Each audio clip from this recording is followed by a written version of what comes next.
A green candle climbs like a flare over dark water, a single wick piercing the night, and your heart remembers that ancient drum it learned before numbers had names. The screen glows, the room narrows, and a whisper moves through your spine. You're about to be left behind. Somewhere, someone, perhaps younger, faster, hungrier, is catching the wave you didn't. Your carefully drawn lines feel like old maps made before satellites, your rules like courtesies from another age. A click could join you to the moment's glory. A click could save you from regret. A click could also cut the thread of a month's patience in one breath, and you know it. Yet the urge grows. The market is not speaking, it is singing, and the melody is composed for your nervous system, not for your plan. You thought your strategy was steel, but it is braided with nerves and night and memory. What is this force that takes your hand, mid-sentence, and writes a different story with your trades? What is the science of your own surrender? Tonight, we will walk into the machinery behind the thrill, behind the scrolling price, the blinking green, as we ask a single, unsettling question.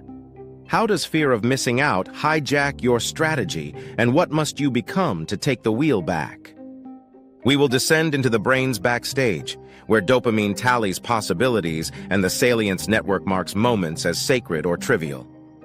We will watch a crowd form behind your eyes, the invisible audience of social proof, and see how their applause rewires your risk. We will follow cortisol as it tightens the aperture of attention, collapsing careful horizons into now. We will examine how a plan written in calm gets edited under floodlight, how memory itself becomes clay. And at the end, we will distill a golden rule, simple, portable, something you can carry into the next surge so that the market can shout without you forgetting how to listen. Stay with me. The mystery is personal, and the answer is not louder willpower. It is something quieter, older, and precise. Begin with the siren that lives in the gap between what you expected and what just happened. Neurochemically, FOMO is an error signal set to music. The brain is a prediction engine making silent bets about future reward. When price leaps beyond your forecast, the midbrain lights a flare. Dopamine bursts in the striatum, announcing that the world is richer than predicted. It is not pleasure alone, it is instruction. Update your model, it says. This path pays. Scarcity tightens the edges of the scene. The locus coeruleus, that tiny blue nucleus, sprays noradrenaline like stardust, heightening alertness, widening pupils, etching the moment as meaningful. It feels like opportunity because, biologically, it is the signature of a changed landscape. But that same signature, unchecked, corrodes discipline.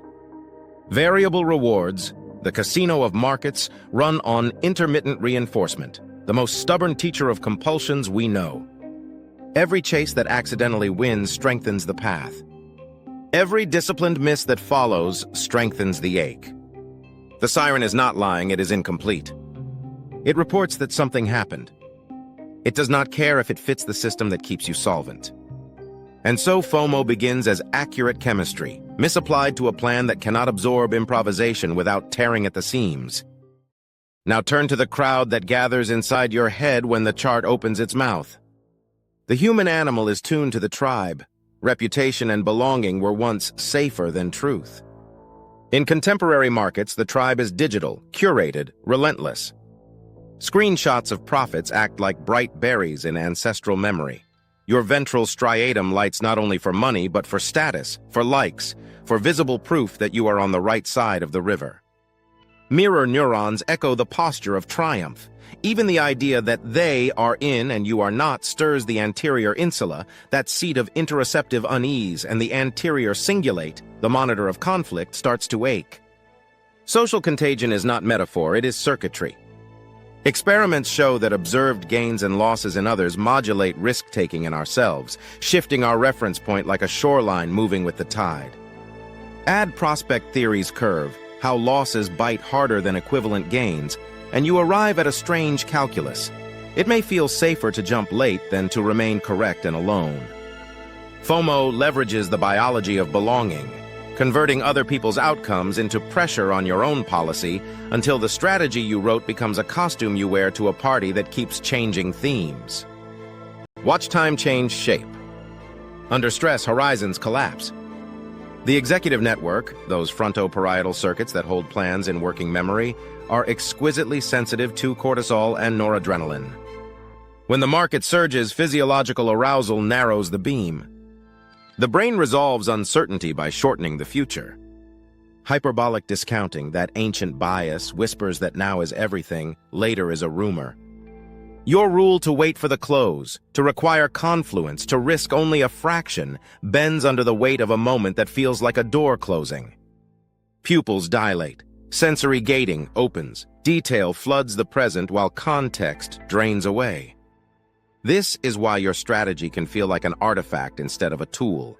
It was built for a calm ocean, and now you are in a storm. The mind trades the long arc for the urgent dot. It is not stupidity. It is survival logic miscalibrated. In markets, opportunity is indeed perishable, but your edge is designed to survive perishability by predefining what counts and what does not. FOMO convinces you that the definition itself is negotiable. It isn't. Not if you intend to be present next month. See how memory becomes a collaborator in the hijack. The plan lives in working memory, that narrow desk where only a few pages can lie flat at once. When FOMO accelerates experience, the desk grows messy. Confirmation bias acts like a friend with bad advice, handing you only the pages that say, go. The dorsolateral prefrontal cortex, seat of structured thinking, loses bandwidth as arousal climbs. The amygdala offers highlight reels of past misses, trimmed to hurt. Memory reconsolidation lets new emotion rewrite old events. Last week's disciplined abstention now feels like an error, not a win.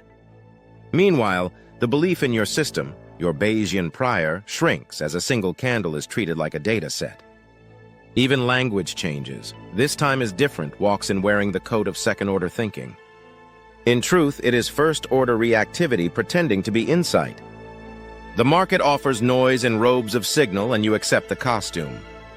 The hijack is complete when your plan's rules become suggestions and your suggestions turn into trades. You are no longer executing a strategy, you are remembering that you had one. Yet within this machinery of impulse lies the key, and it is not a louder voice shouting discipline, it is architecture. Brains, like markets, are path-dependent. They follow the easiest road. The antidote to FOMO is not to dull the siren, but to route it through different doors. Imagine installing a latency buffer, a design that forces the urge to pass through ritual. Breath is technology. 2 minutes of slow exhale forward, 6 seconds out, 4 seconds in, tilts the autonomic seesaw back toward parasympathetic steadiness, opening the very circuits that hold rules. A written playbook for FOMO conditions turns improvisation into choreography. If price runs without me, I do not chase. I mark the exhaustion. I set a limit at structure. I risk half. If social proof spikes my pulse, I close the app and open the journal, making the body visible on paper. You build friction not as punishment but as kindness to your future self. You change the environment. Notifications off during sessions, watch lists pruned to the vehicles you actually trade. You pre-commit in cold blood to what hot blood must obey. Not abstinence, but boundaries. Not willpower, but design. And so we rise toward the moment of clarity where market and mind meet cleanly. The candles will keep singing, the tribe will keep dancing, the chemistry will keep broadcasting its updates. The world is not going to get quieter. Your edge, then, is not silence, it is selective hearing. The golden insight is this: protect the state that wrote your strategy and never let the market edit it for you. Strategies are state-dependent. They are agreements made between your rational circuits and your experience under conditions of low noise. FOMO is a different state with different neurochemistry trying to renegotiate. Decline the renegotiation. Trade only when your body matches the conditions under which the plan was made. If it does not, your only correct move is to restore the state or pass. This is not a loss, it is the trade. Make I pass part of your win rate. Make waiting an active position. If you must refine your plan, do it far from the siren, after the close, after breath, after sleep, where memory tells the truth and the numbers sit still long enough for you to see them. If this journey illuminated a shadow you've wrestled alone, if you felt the siren ease even a little as we named its tricks, let's build a room for this kind of work. Like the video so the algorithm knows that craft matters more than noise. Share in the comments the moment FOMO most convincingly wore the mask of logic and what ritual you'll install to catch it next time. Subscribe so the next time the market is loud, there's a calm voice waiting for you here. When the urge accelerates, slow your breath. When the crowd gets close, widen your frame. The market is infinite. Your capital and your attention are not. Guard them like the future you intend to inhabit.